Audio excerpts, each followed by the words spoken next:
근데 여기서 하나 저 위에 보면 RSI고 두 번째가 뭐죠? MACD 오실레이터. RSI나 변동성 지표예요. 근데 MACD 오실레이터는 추세 지표라고 하죠. 지금 보면 이때부터 8월 달부터는 추세가 음으로 들어가죠. 음으로 들어가 있는 국면에서는 뭘 하느냐? 바이 앤 홀드가 아니라 트레이딩을 해도 된다는 거죠. 이제부터 조금 더 디테일하게 USC 선수의 관점에서 제가 시장에 대해서 좀 설명을 드리겠습니다. 요 얘기는 이제 많이 말씀드렸죠. 우리가 짝수연도, 홀수연도 이게 다 퀀트예요. 우리가 그동안에 주식책을 보면 이 퀀트 투자라는 개념이 없다 보니까 너무 이제 펀더멘탈 분석으로 제가 뭐 가장 존경하는 피터 린치가 어떻게 포트폴리오를 짜는지 그런 부분에 대해서 우리가 숙지를 하는데 지금은 퀀트가 주식 시장에 있어서 엄청난 부분을 지금 차지하고 있습니다. 이 퀀트를 보면 희한하게 짝수 연도에는 코스닥은 박살, 그죠? 98년부터 짝수에는 희한하게도 코스닥은 다 박살, 연평균 수익률 마이너스 17.5%고 홀수 연도에는 희한하게 39.9%나 되는 그런 퀀트 베이스로 올해는 코스닥은 조심하고, 근데 코스피는 2004년 제가 동그라미 쳐놨죠. 2004년, 2012년, 2020년 이게 대통령 중간선거가 있었던 해잖아요. 그래서 아까 우리 김준호 지점장이 5월에는 주식을 뭐 팔아야 되는 거 아닌가 했는데 5월 달에는 절대 5월부터 10월까지 코스닥을 하는 건 아니다는 거죠. 어제 보니까 뭐 HLB 한가가잖아요. 그죠? 네, 희한하게 5월 달부터 보면 코스닥이 박살나는 그런 모습이 나오는데 실적이 안 나오는 코스닥 주식, 실적이 안 나오는 코스피 중소형주도 마찬가지입니다. 조심해야 되고요. 자, 2004년도에 아들 부시 재선이 있었고 10.5% 코스피는 올랐어요.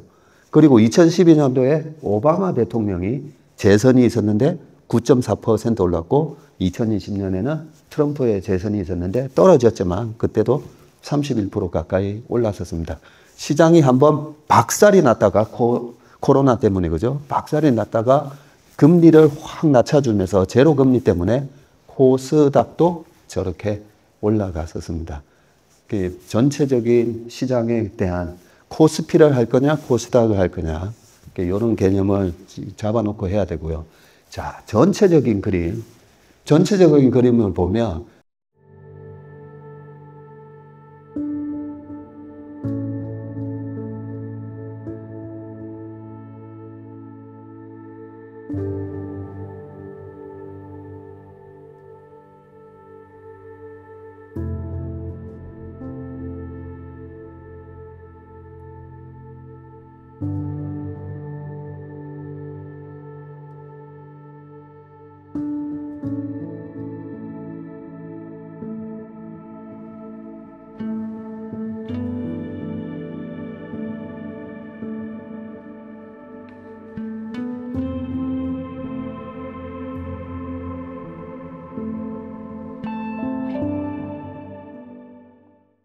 전체적인 그림을 보면 제일 위에가 RSI, 그 다음에 두 번째가 유가, 세 번째가 환율이에요. 최근에도 환율이 올라가서 걱정 많이 하셨잖아요. 그죠? 1,400원 가니까 또 막 무슨 위기가 오는 거 아닌가 하면서 언론에서 막 이렇게 불안한 얘기를 많이 했었습니다. 그리고 제일 밑에는 우리나라 코스피예요. 자, 코스피인데 제가 이 1,400원 갈 때마다 얘기를 하거든요. 자, 1,400원을 뚫었을 때가 2008년 10월이에요. 2008년 10월 29일 날 우리나라 시장 892 바닥 찍고 돌아섰습니다. 미국 시장의 바닥은 2009년 3년에 바닥을 쳤지만 우리 시장의 바닥은 10월 말에 바닥을 쳤고요. 저 때도 제가 줄을 점선으로 초록색 쭉 해놨잖아요. 1,400원에 주식을, 환율이 1,400원일 때 주식 사가지고 터진 적이 한 번도 없어요. 작년, 22년, 재작년이었죠. 22년 10월 달에 저렇게 1,400원 뚫거든요. 그때도, 9월이었죠. 9월 말에 우리 시장이 바닥 쳤잖아요. 2134 바닥 치면. 저 때도 1,400원 뚫었을 때 주식 사면 됩니다, 그냥. 우리가, 우리 아들 아직도 와 있고 한데 제가 늘 대학교 강의도 가고 그러면 항상 얘기하는 게 인생에 있어서 우리가 부자가 될 기회가 6번 정도 있어요. 옛날에는 우리가 인생에 3번의 기회가 있다고 했는데 옛날에는 조선시대 때는 우리의 평균 수명이 45살이라서 그런 거고 지금은 83세잖아요. 그래서 인생의 기회가 30대, 40대, 50대만 있는 게 아니라 60대, 70대, 80대까지 있는데 그 인생의 기회가 부자 될 수 있는 기회는 어떻게 온다? 위기라는 형태로 온다는 거죠. 그 위기라는 형태를 잘 활용만 하면 얼마든지 월급쟁이로서 저도 월급쟁이로서 얼마든지 서울에 집 사고 할 수가 있다는 점. 우리가 경제적 자유를 얻을 수가 있는데 그 위기 언제 우리가 질러야 되는가를 제일 잘 알려주는 게 환율이에요. 환율. 그래서 이번에도 1,400원 이거 일부러 4월 16일자 차트를 그대로 놔놨거든요. 1,400원 가까이 가니까 또 막 무서웠잖아요. 그런데 저럴 때 주식 비중을 늘리는 거라는 거죠. 시장이 확 빠지면서 무서웠잖아요. 항상 우리가 어떻게 언제 주식을 사야 되는지는 저는 약간 제가 좀 게으르다고 했잖아요. 그래서 어떻게 하면 주식으로 좀 쉽게 돈을 벌 수 있을까 막 이런 걸 고민을 많이 하다 보니까 주식, 부동산 전부 다 이 노멀한 환경에서는 시장이 그 가격을 알아서 다 평가를 하고 있어요. 시장 가격을 무시하면 안 돼요. 부동산 말도 안 된다? 시장이 노멀한 상황에서는 다 제 가격을 다 평가하고 있어요. 그런데 지금은 금리가 좀 높은 상황이잖아요. 금리가 높으니까 약간 디스카운트 돼서 거래가 되겠죠. 그리고 또 하나 디스카운트 됐을 때가 뭔가 무서울 때예요. 이스라엘 하마스 아니면 이스라엘하고 이란하고 전쟁을 한데 이런 공포감에 적정 주가, 적정 가격보다 떨어지는 겁니다. 그래서 저는 적정 주가 수준보다 그렇게 시장의 공포감으로, 대중의 공포감으로 주가가 싸졌을 때 사는 걸 되게 좋아해요. 왜냐하면 먹거든요. 제가 얼마 전에 주말 효과, 연휴 효과도 말씀드렸죠. 시장은 되게 공평하다고. 연휴에 무슨 일이 벌어질지도 모르니까 나는 주식 팔고 가야지. 그러면 반드시 비싸게 사야 된다 했잖아요. 그게 보험이나 마찬가지라고. 그래서 제가 주식시장을 좋아하는 이유는 돈이 적든 많든 굉장히 공평한 시장이에요. 돈이 많다고 잘할 수 있는 시장도 아니고 돈이 적다고 못하는 시장도 아니고 굉장히 공평한 시장인데 이 환율이나 여러 가지를 보면 사람들이 언제 공포감을 느끼고 언제가 주가가 싸게 거래되는지를 알 수 있다는 거죠. 자, 그리고 제가 동그라미 막 쳐놨잖아요. 두 번째가 유가거든요. 그리고 환율이 모돌이 반등이 들어오는 모습 이런 거 보면 2010년 요때랑 저는 비슷해 보여요. 2008년대 박살 났다가 쭉 올라오다가 옆으로 기다가 다시 올라가는 이런 모습을 예상을 하고 있고요. 요때 고점이 되면요. 환율이 어디까지 떨어지냐면 1,100원까지 떨어집니다. 우리나라 주가 고점에서는 보면 환율이 전부 다 1,100원 밑에 가 있어요. 그래서 지금 외국인들이 막 사잖아요. 외국인들은 다 퀀트 베이스로 하거든요. 지금 이 환율에서 우리나라 주식을 삼성전자가 앞으로 HBM을 잘할 수 있냐 없냐 그런 거 안 따지고 그냥 막 사거든요. 왜냐면 환율에서 다 먹으니까. 안전마진을 확보하고 들어가는 그런 개념이라는 거죠. 그래서 제가 내년 7월까지 장 좋게 본다라고 말씀드리잖아요. 아직 요게 남아있다라고 생각합니다. 자, 그리고 요게 또 환율하고 우리나라 코스피의 연봉 차트예요. 연봉 차트 보면 환율이 하나, 둘, 세 번이나 3년 연속 올랐던 게 14, 15, 16. 근데 17년도에 환율이 확 빠지면서 주가는 빵 튀거든요. 지금 보면 하나, 둘, 셋, 넷, 올해 4년 연속 지금 환율이 오르고 있어요. 제가 과거까지 쭉 다 찾아봐도 4년 연속 환율이 오른 적 없어요. 그래서 저는 저는 무조건 통계에 기반을 해서 투자를 해야 된다고 생각하는데 저 환율 연말로 가면 갈수록 빠르게 떨어진다고 생각하는 거죠. 빠르게. 그렇게 떨어지면서 우리나라 코스피가 올해도 연 한 9%에서 한 12에서 15까지도 올라올 수 있다라고 생각을 하고 있습니다. 자, 그리고 요때, 그러면 이때처럼 될 수 있을까? 2016년도에 저렇게 환율을 났었잖아요. 2016년도에 무슨 일이 있었죠? 2016년도에도 트럼프하고 힐러리의 대선도 있었고, 2016년도 초에 마치 최근에 있었던 홍콩 ELS 사태, 그때도 2016년도에 홍콩 ELS가 낙인 들어가가지고 마이너스 40% 터치하면서 좀 난리였었어요. 중국발 위기 이런 얘기가 막 초반에 있었고, 근데 나중에 환율이 떨어지면서 올라가고, 이때도 주도주는 2016년요, 2017 반도체였어요. 그런 여러 가지 정황을 봤을 때 올해는 저 환율이 떨어지고, 환율이 떨어지려면 뭐가 떨어져야 되죠? 미국의 10년물 국채금리가 떨어져야 되고, 미국의 10년물 국채금리가 떨어지려면 CPI가 떨어져야 되고, 그런데 최근에 이제 약간 경기 둔화 조짐이 나타나고 있잖아요. 하반기로 가면서 CPI가 툭툭툭툭 떨어지는 모습이 나올 거라고 보고요. 단지 11월 초에 미국 대통령 선거 때문에 10월까지는 울퉁불퉁한 장이라고 저는 생각을 하고 있습니다. 10월까지는. 그래서 그냥 뭐 10월까지는 우직하게 들고 가든지 아니면 약간 트레이딩을 해도 되고요.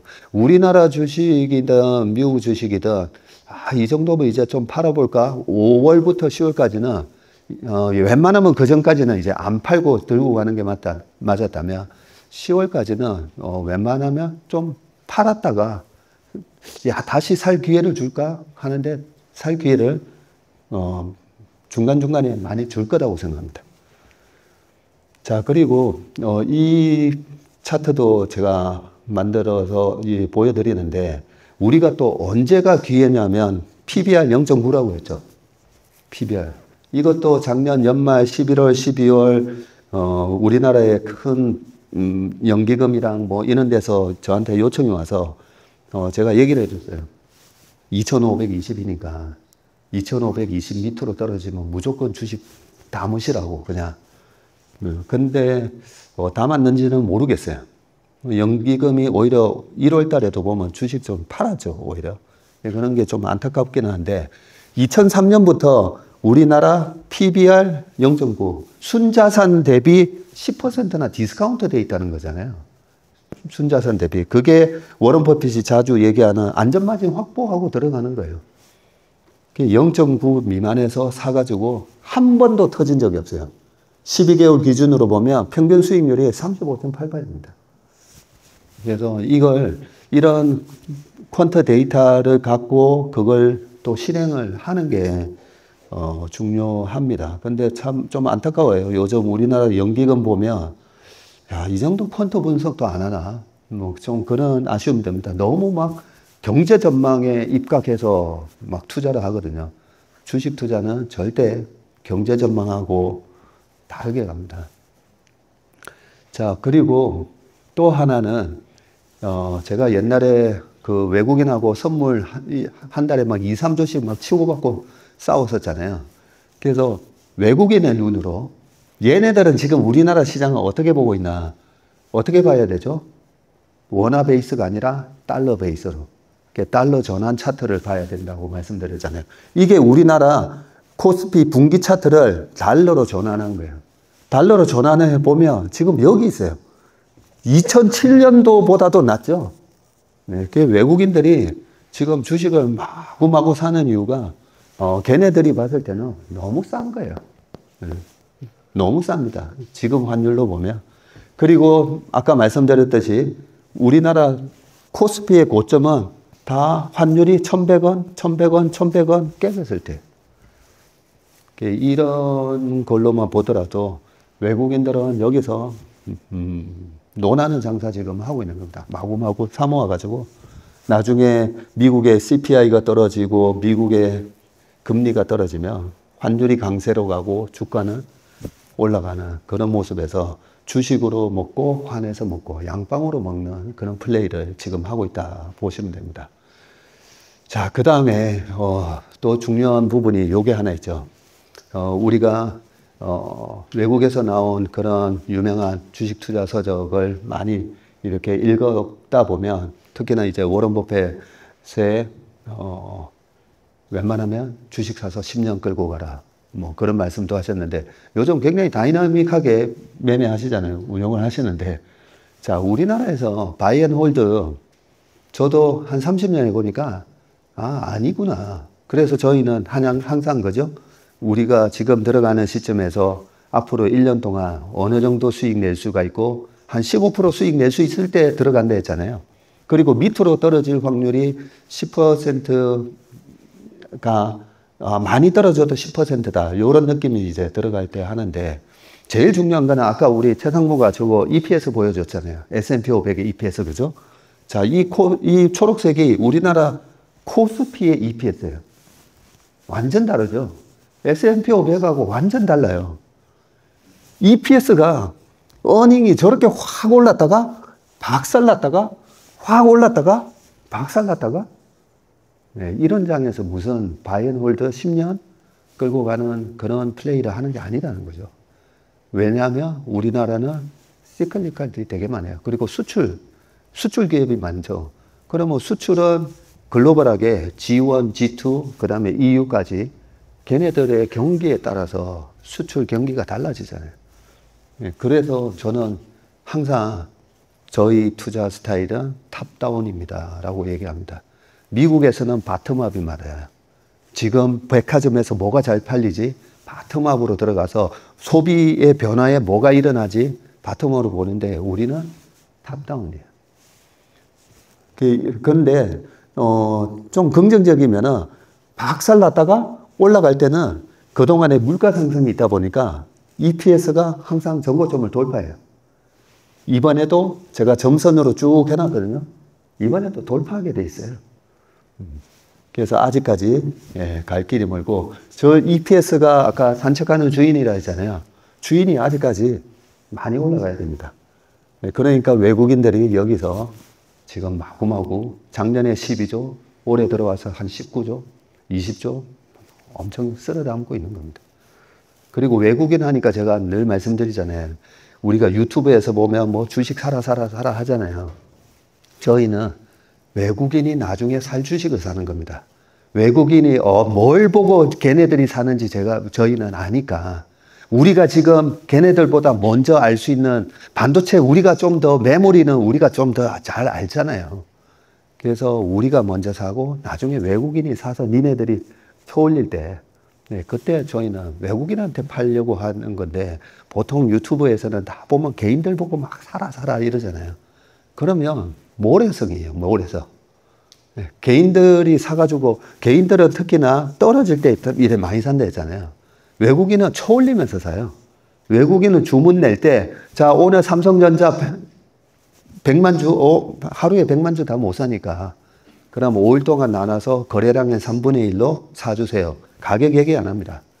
가격 리밋을 거는 경우도 있는데, 거래량의 3분의 1로 사주세요 하면서 그냥 매도 호가를 잡아만 먹으면서 사는 거예요.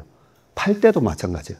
팔 때도 100만 주 팔아줘라라고 외국계 증권사에 얘기하면 알아가지고 거래량의 3분의 1에서 매수 호가를 잡아먹으면서 막 거기다 때리는 겁니다. 주가는 외국인이 사는 주식을 사는 겁니다. 외국인이. 그래서 그 외국인이 어떤 전략을 쓰는지 저는 외국계의 롱텀 펀드도 있고 해치 펀드도 있고 퀀트 베이스로 움직이는 펀드도 있고 여러 가지 그런 부분에 대한 부분이 다른 주식만 하는 그런 운용사보다는 저희가 많은 데이터를 갖고 움직입니다. 자, 아까 앞에서 엔비디아 얘기 많이 했죠. 자, 그러면 엔비디아를 UFC 선수 관점에서 어떻게 바라보는지 말씀드릴게요.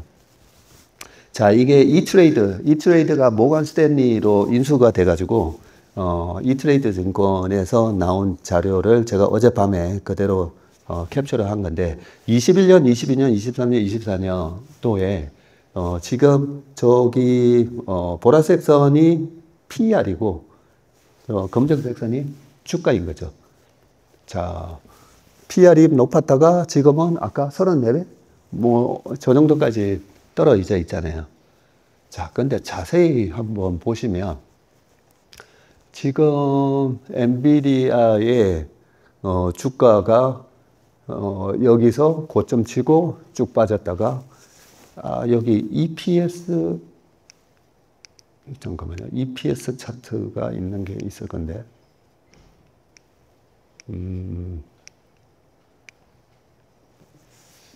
제가 차트를 두 개를 만들다가 이걸 갖다가 스토캐스틱을 붙여버렸네요. 주가는 특히나 반도체 주가는 이게 고점이 주가의 고점이 아닙니다.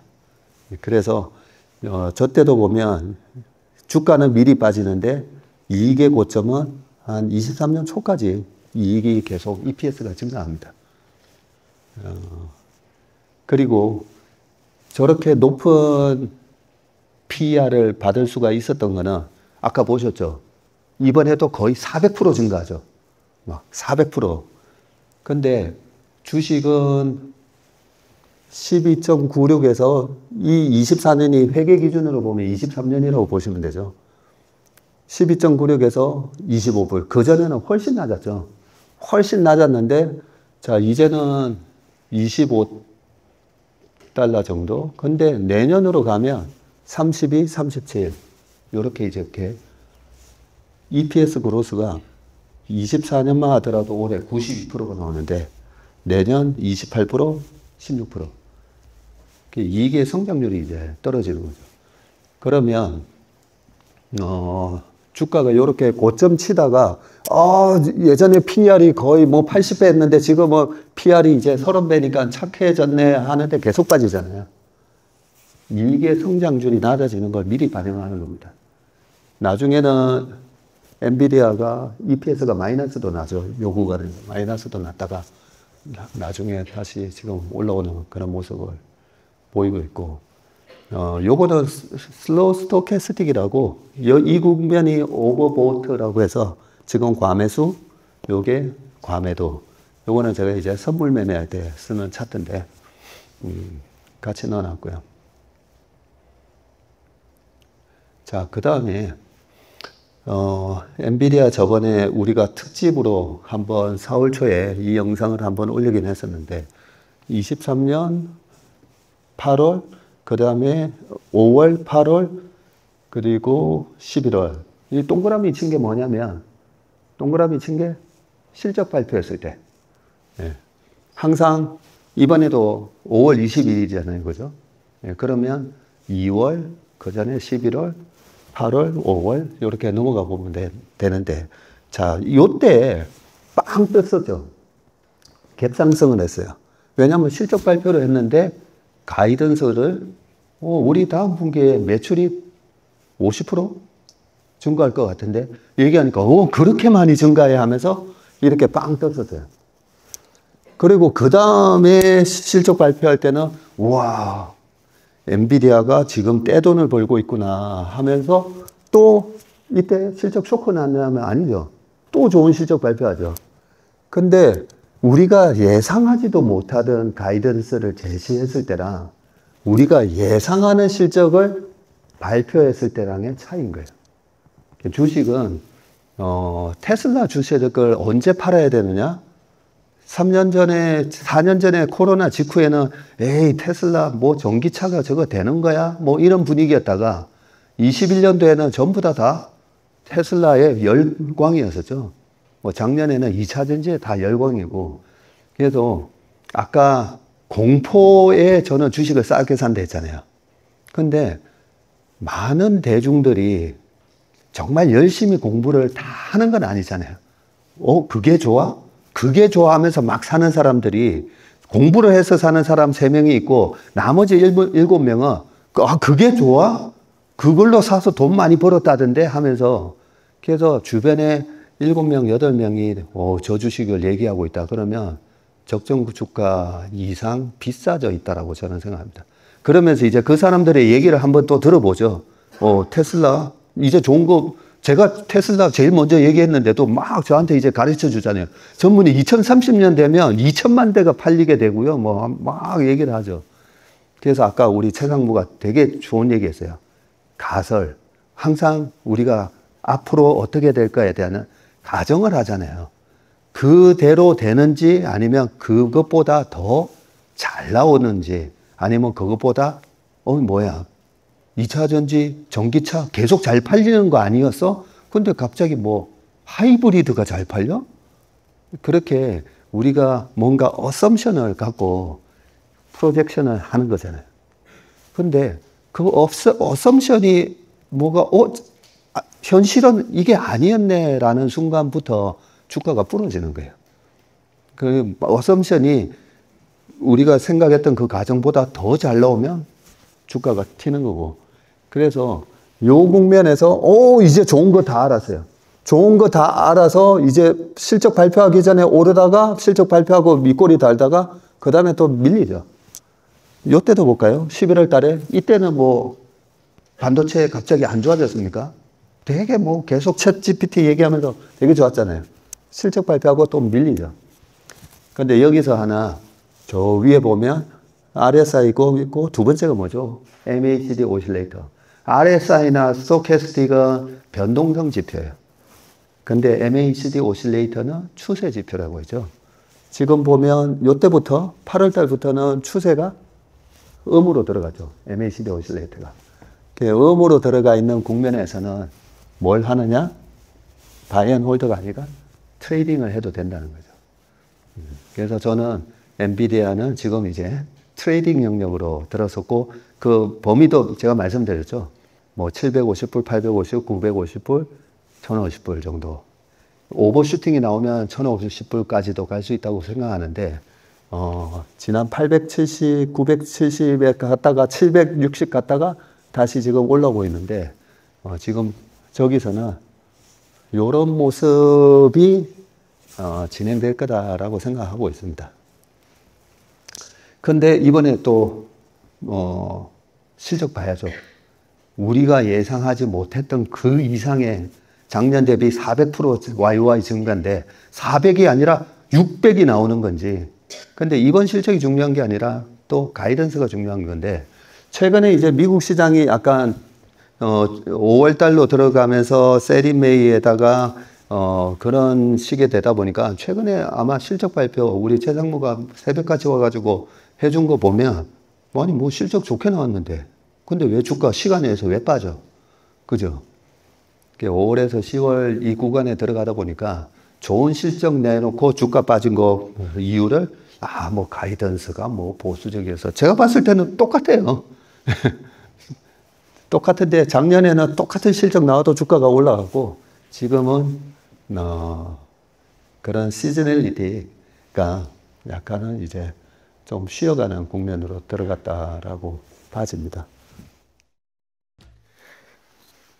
안녕하세요. 채슬리 TV 구독자 여러분, 그리고 어스 얼라이언스와 함께하는 마스터 프로그램의 인턴 여러분, 안녕하세요. 이번에는 좀 특별 영상을 준비를 했습니다. 지금 2월 5일 마스터 프로그램이 출범한 이후로 지금 1000분이 넘어요. 네, 많은 분들이 이 마스터 프로그램에 참여를 해주셨고, 그분들을 저희는 채슬리 투자자문의 인턴 여러분이라고 지칭을 하고 있습니다.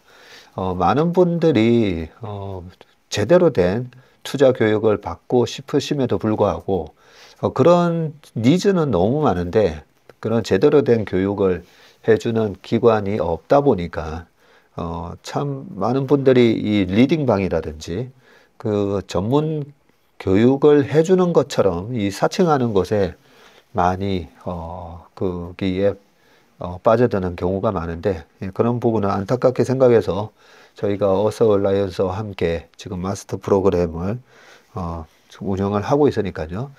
그 한 달이 됐기 때문에 저희 아침 회의부터 시작해 가지고 종목 분석 자료 그리고 미국 주식, 한국 주식, MP들 또 제공해 드리고 있고 거기에다가 퇴직연금에 활용할 수 있는 IRP 계좌 MP까지 제공을 해드리고 있는데 너무 많다 보니까 이거를 또 어떻게 활용을 해야 되는지 처음에는 약간 벅차실 겁니다. 그런데 처음에 우리가 운동을 무슨 운동이든 시작을 하면 첫 한 달이 제일 힘들어요. 그죠?